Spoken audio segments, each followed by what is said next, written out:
Hey everybody, welcome back to RPG Imaginings. The goal of this video is to give folks in the audience some options of more unique fantasy settings that are available, especially for those of you who have been typically 5th edition Dungeons and Dragons players and are looking to maybe transition away from Wizards of the Coast because everybody, I think, in the role-playing community who follows social media is aware that Wizards of the Coast has been continually sticking its foot in its mouth. And to be specific here, the most recent news is Hasbro laying off 1,100 workers before the holidays, and that included laying off individuals who worked for Wizards of the Coast, who have been the most profitable division for Hasbro during this time.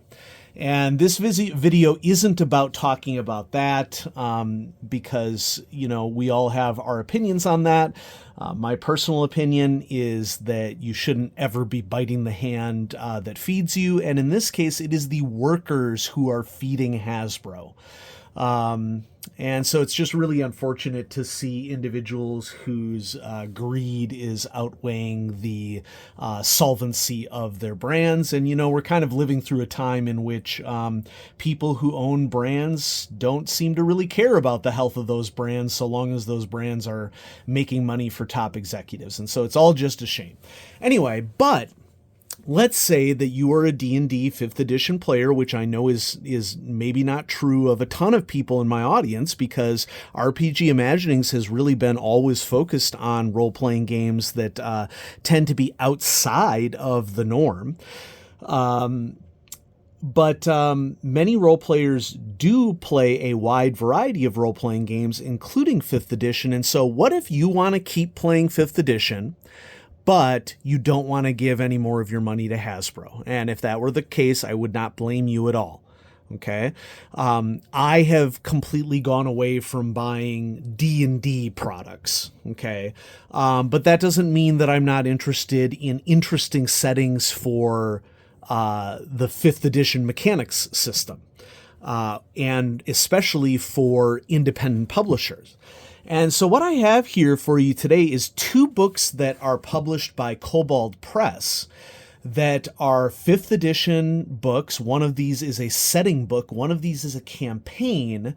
And these are all linked towards a specific setting that has been, it's a plane of existence that is adjacent to the Midgard setting, which is the primary setting for Kobold Press 5th edition books. So let's check out the Book of Ebon Tides first.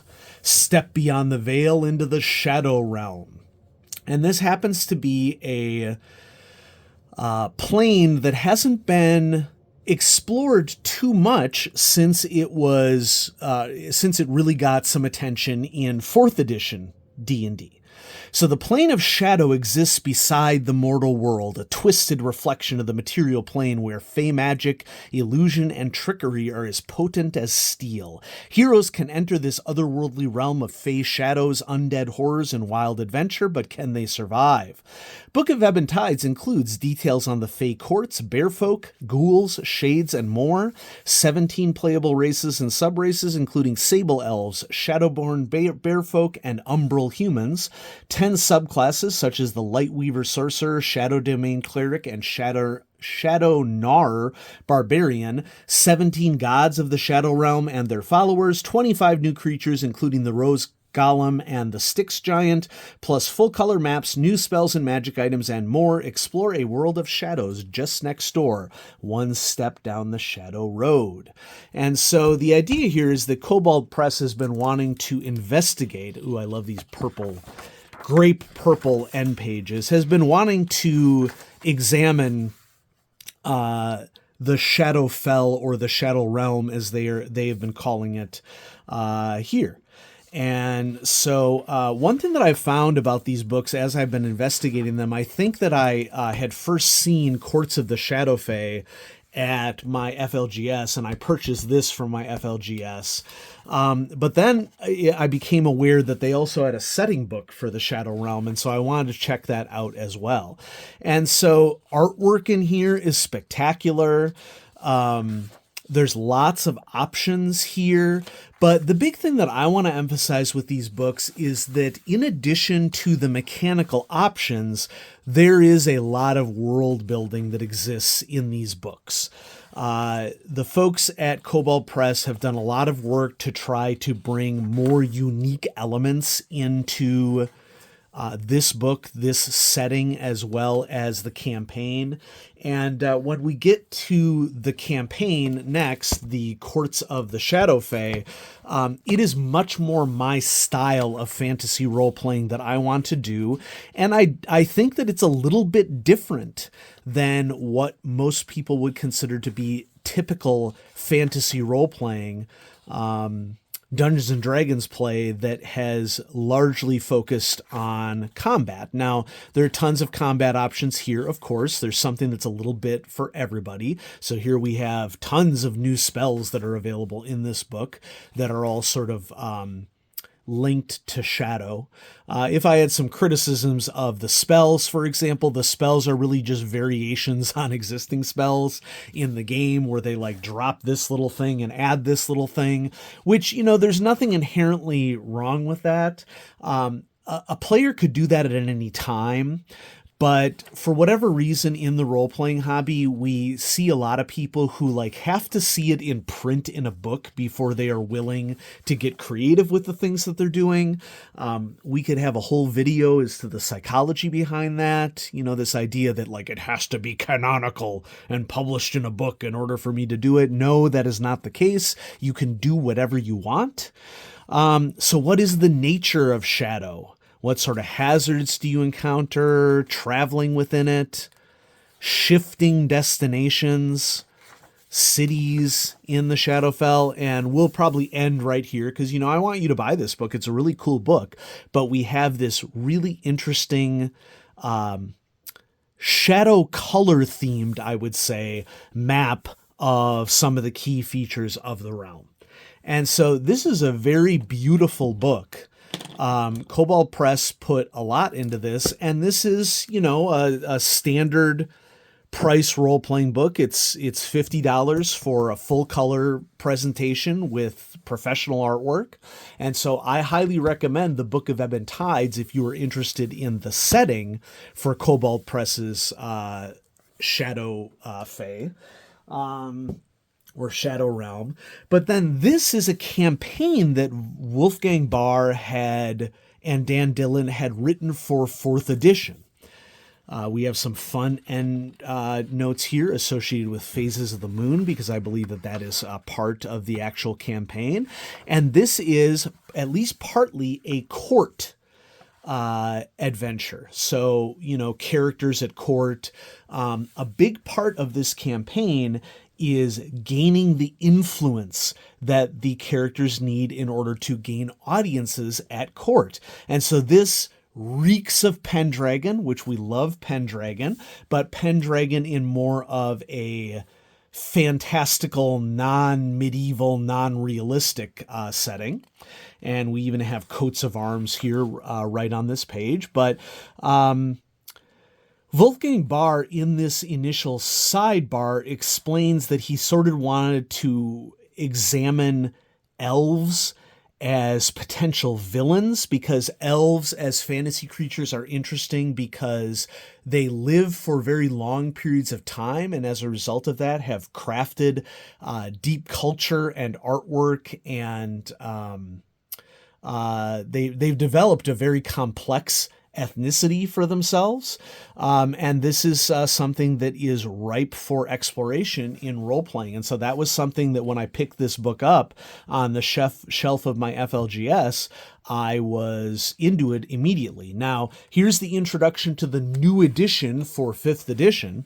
At the time I wrote Courts for 4th edition, Kickstarter wasn't a thing, and Kobold Press was barely scraping by. Things have changed, and the Shadow Fey have appeared in many new forms as villains, becoming major antagonists in the 5th edition version of Midgard, and having their own set of entries as monsters in the Tome of Beasts and in the Creature Codex. Apparently, snobby elves really do irritate players, and their run as villains in the world is going to be a long one. My profound thanks to Dan Dillon for wrangling the new edition monsters into shape and taking a much-needed hammer to the finale and fine-tuning the Firebird hunt. Ooh. Thanks to Marcel Mercado and Mark Radl for making the new edition look amazing. And that was in 2018 when this 5th edition was published. Now, we have lots of encounter set pieces in here. The game starts with an assassination, as is often typical in a role-playing game. And so we have some combats, but within these combats, there are opportunities for alternate outcomes, whether that is negotiating or creative outcomes. We have 10 strange happenings that can happen to players as they are beginning to investigate what is going on.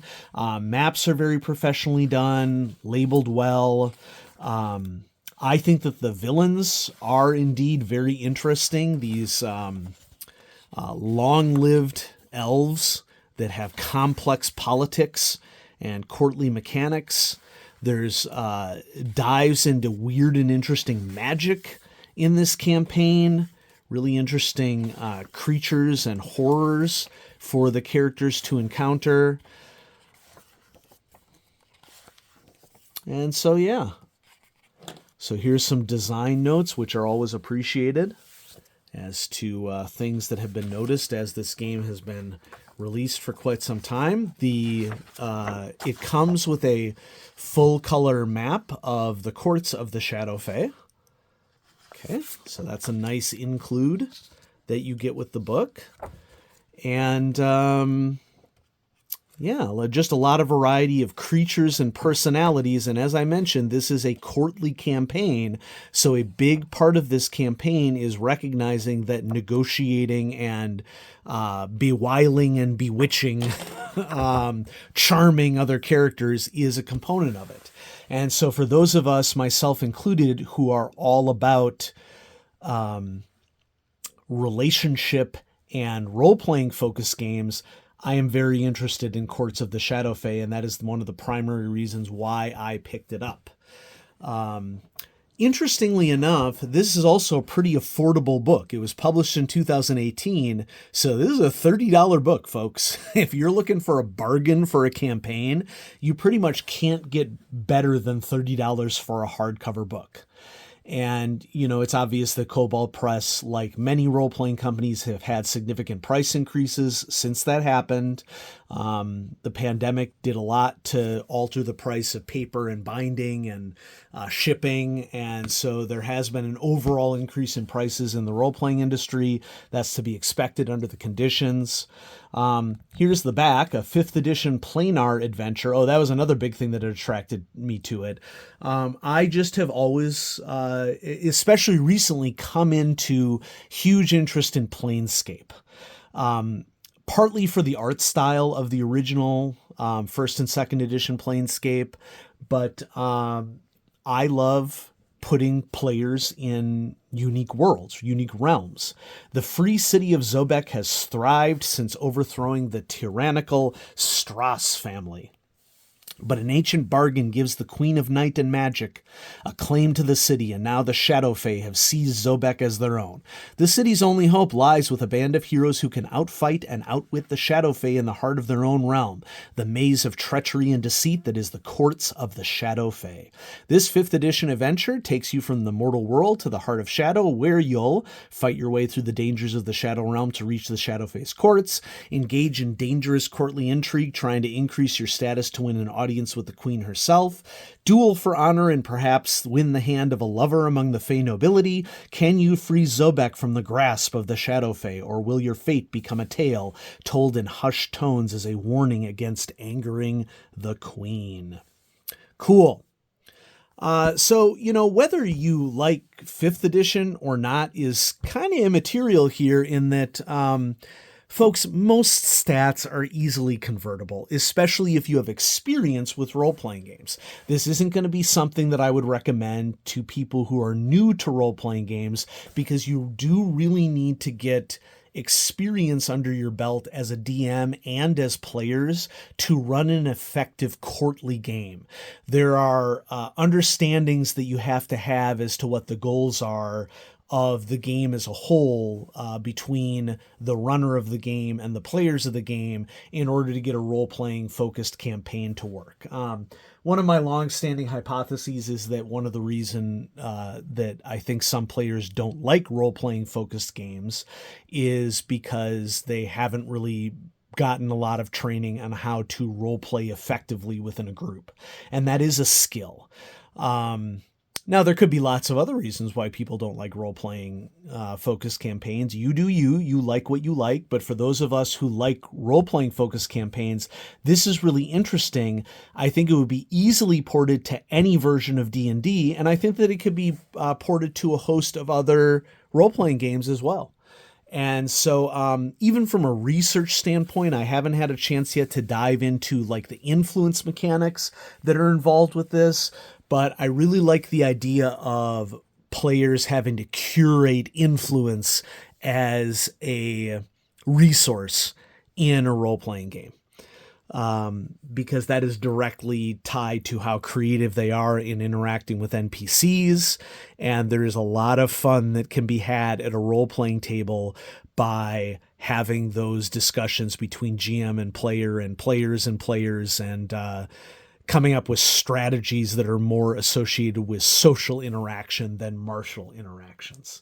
And so if that's interesting to you, I highly recommend that you check out Courts of the Shadow Fey. And there is a campaign book as well, Book of Ebon Tides. There's also even more here. I think that there is a Book of Magic associated with the Shadow Realm. I want to say that there's a set of Shadow Adventures, just like a book of scenarios that is out there for this as well. And so if you are looking for a transition away from 5th edition Wizards of the Coast, but you're not quite ready to ditch 5th edition yet, checking out books from Kobold Press could be the place where you could start that process out. And so thanks everybody for watching, and I hope that you learned something new about options that exist out there in the role-playing world. You do not have to bend the knee to Wizards of the Coast at all. Do what you want to do in order to still have fun, but also support independent publishers, small publishers that are much, much more likely to have your needs as a role-playing consumer met, and much, much more likely to understand what you want out of their products. And so, yeah, have a great day, everybody. Bye-bye.